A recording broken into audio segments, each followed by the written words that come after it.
Hi all, എല്ലാവരും happy ആയിരിക്കുന്നു. അപ്പോൾ ഞാൻ എൻ്റെ അടുത്ത ഗ്രാമർ ക്ലാസ്സുമായി വന്നു. ഇനി എൻ്റെ ചാനൽ ആദ്യമായി കാണുന്നവർക്കായി ഞാൻ ഗ്രാമർ സെക്ഷനാണ് എടുക്കുന്നത്. അതിൽ തന്നെ വീഡിയോസാണ് എടുക്കുന്നത്. വീഡിയോസിനകത്ത് തന്നെ ടെൻസാണ് എടുക്കുന്നത്. അപ്പോൾ നിങ്ങൾ എന്ത് ചെയ്യണം? ആദ്യം നിങ്ങൾ ഫസ്റ്റിലത്തെ കുറേ ക്ലാസ്സുകൾ കാണുക. എന്നിട്ടായിരിക്കണം ഇത് വന്ന് കാണുന്നത്. എങ്കിൽ മാത്രമേ നിങ്ങൾക്കൊരു കണ്ടിന്യൂറ്റി കിട്ടുകയുള്ളൂ, നിങ്ങൾ ക്ലിയർ ആവുകയുള്ളൂ, ഞാൻ എന്താണ് പറയുന്നതെന്ന് മനസ്സിലാവുകയുള്ളൂ. അല്ലാണ്ട് ഈ ക്ലാസ്സാണ് ആദ്യം കാണുന്നതെങ്കിൽ നിങ്ങൾക്കൊന്നും മനസ്സിലാകില്ല. ഓക്കെ. പിന്നെ എൻ്റെ പേര് ഷിൻസി എന്നാണ്. ഞാൻ രജിസ്റ്റേർഡ് നേഴ്സാണ്. പിന്നെ വീഡിയോസ് കൂടാതെ ഞാൻ ഷോർട്സും കൂടി ചെയ്യാറുണ്ട്. അതിൽ കൂടുതൽ മോട്ടിവേഷൻ ടോക്കും പിന്നെ ചില ചിരിക്കാനുള്ള കാര്യങ്ങളും കുഞ്ഞിനെ വെച്ചിട്ടുള്ള കാര്യങ്ങളൊക്കെയാണ്. അത് നമുക്കൊരു റിലാക്സേഷന് വേണ്ടിയിട്ടാണ് ഞാൻ അത് ചെയ്യുന്നത്. ഓക്കെ, ഇനി തീർന്നില്ല നിങ്ങളുടെ പരിപാടി. നിങ്ങളെൻ്റെ ക്ലാസ് എല്ലാം കണ്ടു, നിങ്ങൾക്ക് ഇഷ്ടപ്പെടുകയാണെങ്കിൽ, നിങ്ങൾക്ക് എന്തെങ്കിലും യൂസ് ഉണ്ടെന്ന് തോന്നുകയാണെങ്കിൽ മാത്രം നിങ്ങൾ സബ്സ്ക്രൈബ് ചെയ്യാനും ബെല്ലൈക്കൺ പ്രസ് ചെയ്യാനും മറക്കരുത്. പിന്നെ ആദ്യം കാണുന്നവരും ഇതിൻ്റെ ക്ലാസ് തുടർച്ചയായി കണ്ടുകൊണ്ടിരിക്കുന്നവരെല്ലാവരും ഒരു ബുക്കും പേനയായിട്ട് വന്നിരിക്കുക. കാരണം ഫോംസ് പറയുമ്പോൾ എഴുതിയെടുക്കേണ്ടതുണ്ട്. നിങ്ങളൊരു പേപ്പറിലാണ് എഴുതിയെടുക്കുന്നതെങ്കിൽ അത് പിന്നെ കുറേ നാൾ കഴിയുമ്പോൾ കാറ്റി പറന്നു പോകും. കാരണം വെച്ചാൽ നമുക്ക് ഫ്യൂച്ചറിൽ അങ്ങോട്ടേക്ക് വേണ്ട കാര്യങ്ങളാണ്. അപ്പം എല്ലാവരും സെറ്റല്ലേ? സെറ്റ്, ഞാനും സെറ്റ്. അപ്പം നമ്മൾ ക്ലാസ് തുടങ്ങുകയാണ്. കഴിഞ്ഞ നമ്മൾ ഏതാ കണ്ടത്? പ്രസൻറ്റ് പെർഫെക്റ്റ് ആയിരുന്നു അല്ലേ? അപ്പോൾ നമ്മൾ ഇത്തവണ ഏത് ടെൻസ് ആയിരിക്കും കാണുന്നത്? ഞാൻ പറഞ്ഞ ടെൻസ് ഓർത്തിരിക്കണം. ട്രിക്ക് ആൻഡ് ട്രിപ്പൊക്കെ നിങ്ങൾക്ക് ഓർമ്മയുണ്ടോ? ഓർമ്മയുണ്ടെന്ന് കരുതുന്നു. ഓർമ്മയുണ്ടാവും. ഓക്കെ, അപ്പോൾ നമ്മൾ പാസ്റ്റ് പെർഫെക്റ്റ് ആണ് എടുക്കുന്നത്. ഇനി പാസ്റ്റ് പെർഫെക്റ്റ് ടെൻസ് എന്തിനാണ് നമ്മൾ യൂസ് ചെയ്യുന്നത്?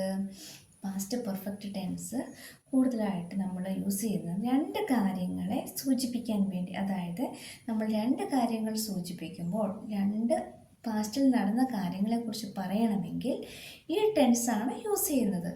അത് റീസെൻ്റായിട്ട് നടന്ന കാര്യങ്ങളെ സിമ്പിൾ പാസ്റ്റിലും അതിൻ്റെ മുന്നേ കടന്ന കാര്യത്തെ സൂചിപ്പിക്കാനായിട്ട് പാസ്റ്റ് പെർഫെക്റ്റ് ടെൻസും യൂസ് ചെയ്യുന്നു. നിങ്ങൾക്ക് മനസ്സിലായോ? ഞാൻ പറഞ്ഞതിൻ്റെ മീനിങ് മനസ്സിലായോ? മനസ്സിലായില്ലെങ്കിൽ ഞാൻ എക്സാമ്പിൾ പറയുമ്പോൾ നിങ്ങൾക്ക് കൂടുതൽ ക്ലിയർ ആവും കേട്ടോ. ഇനി നമുക്ക് ഫോം നോക്കണ്ടേ? ഫോം എന്താ? Subject plus had plus V3. എഴുതിയോ എല്ലാവരും? Subject plus had plus V3. അത് ആക്റ്റീവ് വോയിസിൻ്റെ ഫോമാണ് ഞാനിപ്പോൾ പറഞ്ഞു. അപ്പോൾ AV എന്ന് എഴുതുക, ചുരുക്കമായിട്ട് AV എന്ന് എഴുതുക.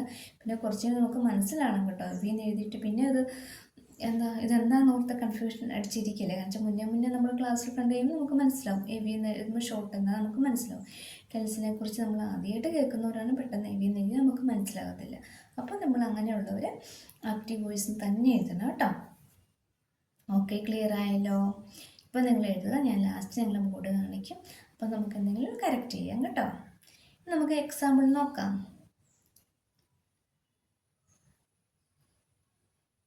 I had written a letter. നോക്കിക്കേ, അതിന് ഫോം വെച്ചൊന്ന് മാച്ചായി നോക്കിക്കേ. സബ്ജക്റ്റ് I, ഹാർഡ് നമ്മൾ അവിടെ എഴുതി സബ്സ്റ്റിറ്റ്യൂട്ട് ചെയ്തു. റിട്ടൺ V3 അല്ലേ? റൈറ്റിൻ്റെ V3 ഫോമാണ് written. A letter. Okay, I had letter written a letter. Okay, ഇനി വേറൊരു കാര്യം ഞാൻ മുന്നേ ഒന്നും ഇത് പറഞ്ഞിട്ടില്ല. ഞാൻ മുന്നേ എപ്പോഴും ഒരു ലെറ്റർ എഴുതിയിട്ടുണ്ടെന്നാണ് അതിൻ്റെ അർത്ഥം. ഇനിയിപ്പോൾ എഴുതിയിട്ടില്ല എന്നാണെങ്കിൽ നമ്മൾ എന്താ ചേർക്കുന്നത്? അവിടെ ഹാർഡ് എന്നുള്ളിടത്ത് നമ്മൾ നോട്ട് ചേർക്കണം. I had not written a letter. Helping വെർബിൻ്റെ കൂടെ നമ്മളവിടെ നോട്ട് ചേർക്കണം. ഓക്കെ അല്ലേ? ക്ലിയർ ആയല്ലോ? അതാണ് ആക്റ്റീവ് വോയിസ്. ഇനി അതിൻ്റെ പാസീവ് വോയിസിൻ്റെ ഫോം PV എന്ന് എഴുതുക.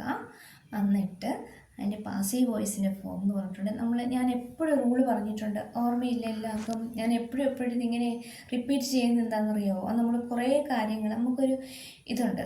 മീൻസ് നമ്മൾ കുറേ കാര്യങ്ങളല്ല, ഒരു കാര്യം തന്നെ റിപ്പീറ്റ് അടിച്ച് ചെയ്യുമ്പോൾ നമ്മുടെ ബ്രെയിൻ അത് ഭയങ്കരമായിട്ട് സ്റ്റോർ ആയിരിക്കും. പിന്നെ അത് നമ്മളത് മറന്നു പോകത്തില്ല. അതുകൊണ്ടാണ് നമ്മൾ എന്ത് കാര്യങ്ങളാണ് റിപ്പീറ്റ് ചെയ്യുമ്പോൾ നമ്മളത് കൂടുതൽ അതിൻ്റെ മെമ്മറി പവർ നമുക്ക് കൂടും. അതുകൊണ്ടാണ് ഞാൻ പിന്നെയും പിന്നെയും ഇങ്ങനെ ചോദിക്കുന്നത് കേട്ടോ. ഞാൻ ഒരു റൂള് പറഞ്ഞായിരുന്നു. ആദ്യം എന്ത് വരും? ഒബ്ജക്റ്റ് വരും.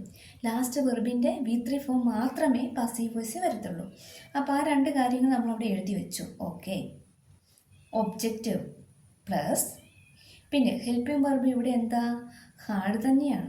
ഹാഡ് പ്ലസ് ബീൻ പ്ലസ് ഇനി ലാസ്റ്റത്തെ റൂള് V3. ഓക്കെ ആയില്ലേ?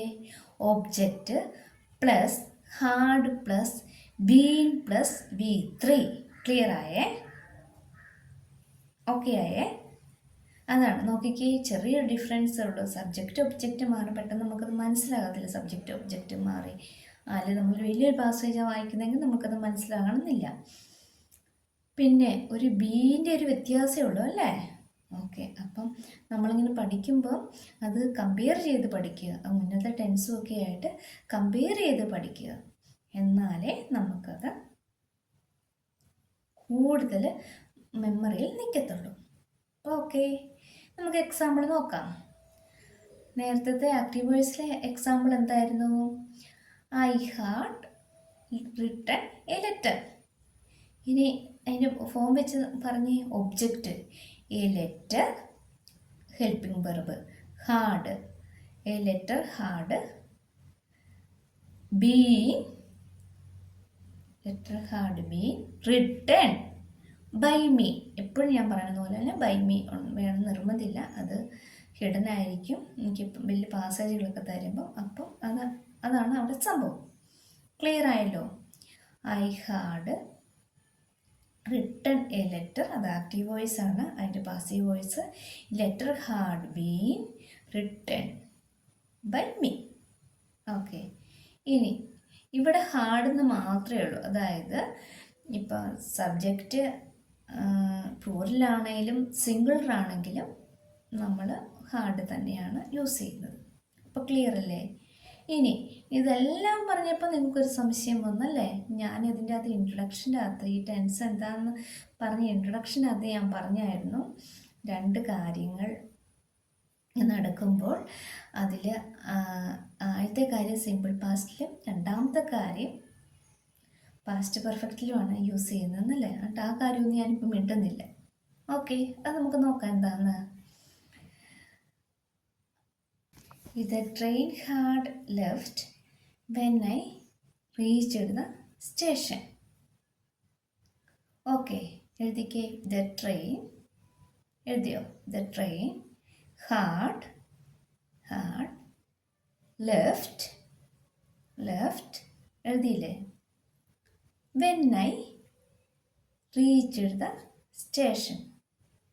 ഓക്കെ, അപ്പം സോറി, നോക്കിക്കേ, ഇവിടെ കണ്ടോ റിസൻറ്റ് നടന്ന കാര്യം ഏതാ? റിസൻറ്റ് നടന്ന കാര്യത്തെ സൂചിപ്പിക്കാനായിട്ട് സിമ്പിൾ പാസ്റ്റാ യൂസ് ചെയ്യുന്നതെന്ന് ഞാൻ പറഞ്ഞു. ഇനി സിമ്പിൾ പാസ്റ്റിൻ്റെ ഫോം എന്താ?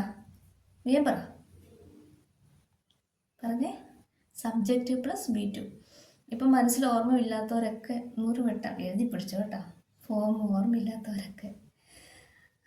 അപ്പം നോക്കിക്കേ, The train had left when I reached the station.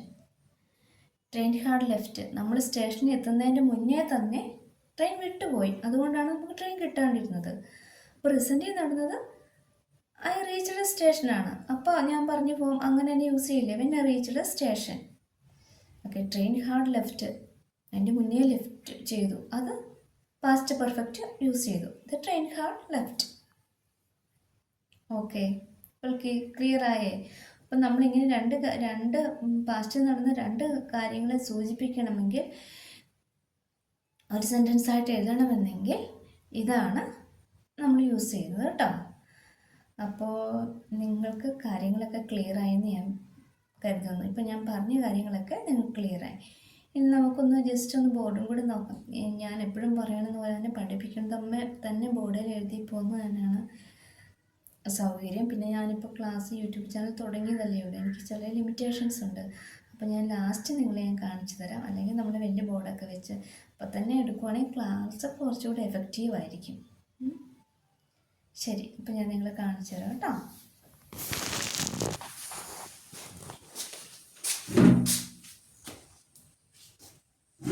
കണ്ടോ? ക്ലിയർ അല്ലേ നിങ്ങൾക്ക്? പാസ്റ്റ് പെർഫെക്റ്റിൻ്റെ active voice subject plus had plus V3. കണ്ടോ? പാസ്റ്റ് പെർഫെക്റ്റിൻ്റെ active voice subject plus had plus V3. ഇനി പാസീവ് വോയിസോ object plus had plus being plus V3. ഇപ്പം ഞാൻ മുകളിൽ താഴെ ഞാൻ വെറുതെ എക്സാമ്പിളാണ് എഴുതിയേക്കുന്നത്. ഹൈ ഹാർഡ് നമ്മളിപ്പം ഇങ്ങനെ എന്താ പറയണ്ടേ, ഇങ്ങനെ പറയുമ്പോൾ തന്നെ ഇങ്ങനെ എഴുതിപ്പോവും, അങ്ങനെയൊക്കെ പെട്ടെന്ന് മായ്ച്ചെഴുതുക. ഇപ്പം നെഗറ്റീവ് സെൻറ്റൻസ് ഞാൻ പറഞ്ഞു, അങ്ങനെയൊക്കെ പെട്ടെന്ന് പെട്ടെന്ന് അങ്ങനെ എഴുതുമായിരുന്നെങ്കിൽ നിങ്ങൾക്ക് കുറച്ചുകൂടെ എഫക്റ്റീവ് ആകുമായിരുന്നു. ഇപ്പം കുറച്ച് ലിമിറ്റേഷൻസ് ഉണ്ട്, പോകെ പോകെ നമുക്കതെല്ലാം എന്താ പറയണ്ടേ പുരോഗമിപ്പിക്കാം. ഓക്കെ, ഇനി അതിൻ്റെ എക്സാമ്പിൾ നോക്കിക്കേ. I had written a letter. പിന്നെ അത് പാസീവ് ആക്റ്റീവ് വോയിസ് ആണ്. ഇനി passive voice A letter had been written. Okay, negative sentence ആണെങ്കിൽ ആ ഹാർഡിൻ്റെ അവിടെ ഒരു നോട്ട് ചേർത്താൽ മതി കേട്ടോ. അപ്പം നിങ്ങൾക്കിത് ഓക്കെ അല്ലേ? സെറ്റേ, ഞാൻ മാറ്റും കേട്ടോ. ഇനി ഇന്നത്തെ ക്ലാസ് നിങ്ങൾക്ക് എല്ലാവർക്കും ഉപകാരപ്രദമായെന്ന് തോന്നുന്നു. ഒരു കാര്യം വെച്ചിട്ടുണ്ടെങ്കിൽ അത് ഞാൻ ആദ്യം പറയേണ്ടതായിരുന്നു, ഇപ്പോൾ എൻഡിങ്ങിൽ പറഞ്ഞിട്ട് കാര്യമില്ല. കാരണം വെച്ചാൽ എൻഡിങ്ങിലുള്ളവരത് കേട്ടിരിപ്പുണ്ടല്ലോ. നമ്മളിങ്ങനെ ടെൻസിൻ്റെ ക്ലാസ് കാണുമ്പോൾ നമ്മൾ സ്കിപ്പ് ചെയ്ത് ഇങ്ങനെ ഓടിച്ചു വിട്ട് കാണരുത്. ഈ എപ്പോഴെങ്കിലും പറയുന്നതിൻ്റെ അകത്ത് നമുക്ക് എന്തെങ്കിലും ഒരു വേണ്ടുന്ന കാര്യം കാണും. അപ്പോൾ അത് ആദ്യം മുതൽ അവസാനം വരെ ശ്രദ്ധയോടെ കാണുക, എന്നാൽ മാത്രമേ നമുക്ക് യൂസ് ആകത്തുള്ളൂ. ഇനി നിങ്ങൾ എല്ലാം കാണുക, ഞാൻ എപ്പോഴും പറയുന്ന പോലെ തന്നെ നിങ്ങളത് റിവൈസ് ചെയ്യുക, എന്നാൽ മാത്രമേ നിങ്ങൾക്കത് പ്രയോജനമുള്ളൂ. ഇനിയിപ്പം നിങ്ങൾ നോക്കി അത് അടച്ചു വെച്ചു, പിന്നെ അടുത്ത ക്ലാസ്സിലാണെങ്കിൽ നിങ്ങൾക്കതൊന്നും ഓർമ്മ ഉണ്ടാകത്തില്ല. അപ്പോൾ നിങ്ങൾ ഇടയ്ക്ക് ഒന്ന് അതിനടുത്തൊന്ന് മറിച്ച് നോക്കാൻ ശ്രമിക്കണം കേട്ടോ. ഇനി എൻ്റെ ചാനൽ സബ്സ്ക്രൈബ് ചെയ്യാത്തവർ ദയവായി സബ്സ്ക്രൈബ് ചെയ്യാനും കൂടെ ശ്രദ്ധിക്കുമല്ലോ. അപ്പം ഇതുവരെ എൻ്റെ ക്ലാസ് ശ്രവിച്ചിരുന്ന നിങ്ങൾക്ക് എല്ലാവർക്കും താങ്ക് യു.